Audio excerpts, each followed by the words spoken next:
y'all, welcome to LumberJillville. Women's wrestling lives here. Now today is a very special day, because not only am I going to be reviewing Battlepack 47 with Sasha Banks and Charlotte Flair, but this Sasha will actually complete my Sasha Banks collection.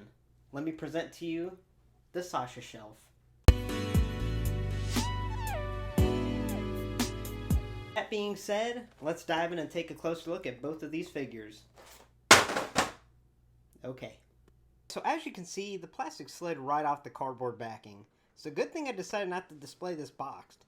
Battle packs in general, I prefer to open them, since they include figures that are usually basics.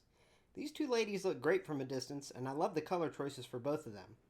Let's start off with a detailed look on Charlotte. This is a good Charlotte.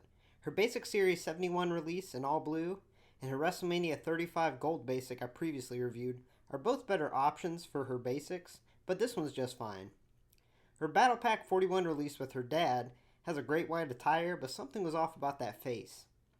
The only thing I would say about this figure that is a big negative is the attire is missing the intricate details that are often included, which is usually the elaborate intricate designs and also the rhinestone patterns. Those aren't here on this one, which is a bit disappointing. But her body does look pretty accurate, and they included her tattoos. Charlotte has to be one of the few superstars who has multiple different scans that Mattel actually gets right. She does have some bad ones along the way, but as you can see, this one is great, and even captures her smug little heel smirk smile. Not many more details are present on this figure, so let's just move on to Sasha. But overall, this is a great head scan and good hair sculpt.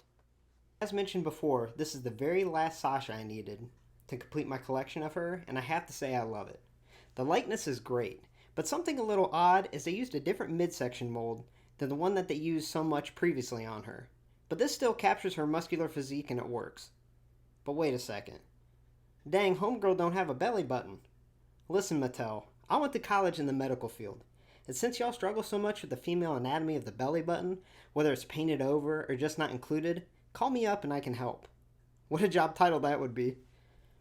Anyway, I couldn't find an exact moment where she wore this whole attire together, but it's a combination of her backstage promo shirt and her baby blue attire that she has worn quite often. She's even worn it as the blue-haired heel Sasha, so it works combining the shirt with the trunks and the boots.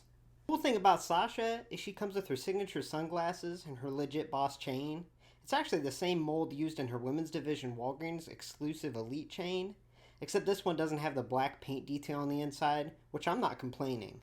I also love that all the Sasha figures have little slots to put her sunglasses on her head so it slides right in and doesn't look goofy or awkward. Let's get a look at her face.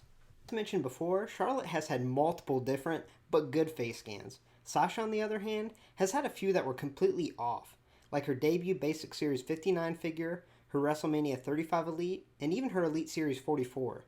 But this scan works great. It does a great job at resembling her. But I honestly think Mattel hasn't nailed her scan yet, so hopefully that changes in the future with a possible blue-haired released figure. Now the hair on this one is a great pinkish red, and that's something I really love about all her figures, is they all seem to have different shades of pink and red that she's worn in the last couple years. So I think it's really cool. I'm going to be doing a retrospective on all of her figures released, so I'll go more into detail on her attire in this figure in that video. But I have to say I do love the backstage promo shirt design. And the fact that it's a mold makes it look like it's a cutoff and not just something that's painted on, which is cool. Now the attire is a two-tone blue attire that's accurate to what she has worn quite a bit. And the boots, just like all her other figures, have very great detail. There we go. As far as availability goes, since this is a 2017 release battle pack, you won't find it on store shelves anywhere, and if you go on Amazon Prime, it's about $45 new, which is pretty pricey. However, my eBay report shows it for going around $25 to $35 mint on card, or half a card if you consider what I got. But either way, you can get this one pretty cheap, so I would go out and get it if you're a collector of the women's division at all.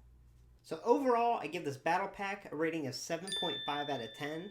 If you go individual ratings, I'd give Sasha here an 8 out of 10 and Charlotte a 7 out of 10. They're both great basic figures of the girls.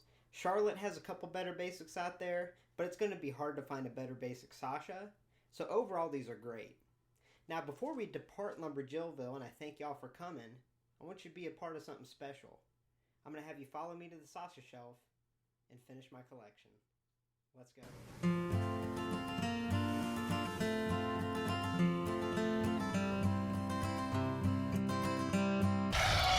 Oh, God!